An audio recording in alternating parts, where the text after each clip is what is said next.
Non, ce n'est pas vraiment une surprise. Cela faisait plusieurs mois que ses partisans l'appelaient, l'avaient désigné comme candidat naturel du RHDP, son parti, le parti dont il est le président.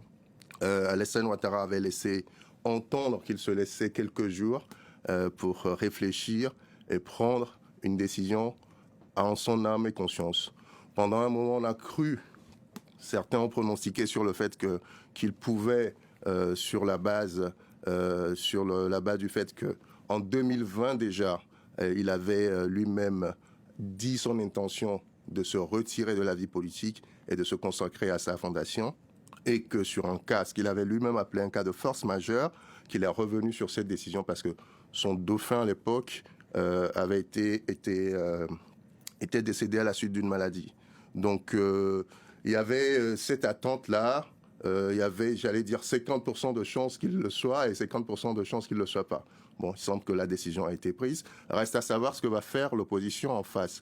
Parce que rappelez-vous, en 2020, lorsqu'il y a eu ce changement de constitution, d'abord en 2016, et qu'il y a eu de sa part cette volonté de se retirer, et que finalement il y est allé, l'opposition avait boycotté ce scrutin sous le prétexte qu'il n'avait pas droit à un troisième mandat. Aujourd'hui, ce débat, semble-t-il, est clos. Mais parce que là, il brigue un quatrième mandat. Exactement. Mais il n'empêche qu'il y a une volonté au sein de l'opposition et même au-delà de voir un changement. Reste à savoir ce qu'elle va le faire, cette opposition, puisqu'elle n'est pas totalement unie. On le voit dans les... Est-ce qu'il y a un homme fort dans l'opposition qui sort du lot? Si vous voulez, ceux qui sont considérés comme les ténors de l'opposition aujourd'hui, j'entends par là Laurent Gbagbo, qui est le patron du PPACI, Tidiane Thiam, qui est le patron du PDCI, parti historique de l'opposition, ne sont pas autorisés à compétir.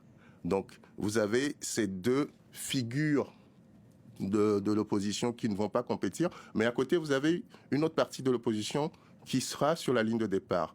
Je pense à Simone et Yves, ex-épouse Gbagbo, mais aussi à Pascal Affinguessan, qui était l'ancien compagnon de route de Laurent Gbagbo, qui dirige aujourd'hui le FPI, qui, eux, sont autorisés à concourir.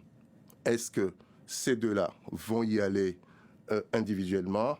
Est-ce qu'ils vont trouver un accord pour former une coalition? C'est tout ce qu'il faudra suivre dans les prochains jours. Et on suivra ça, évidemment, sur France 24. Merci beaucoup.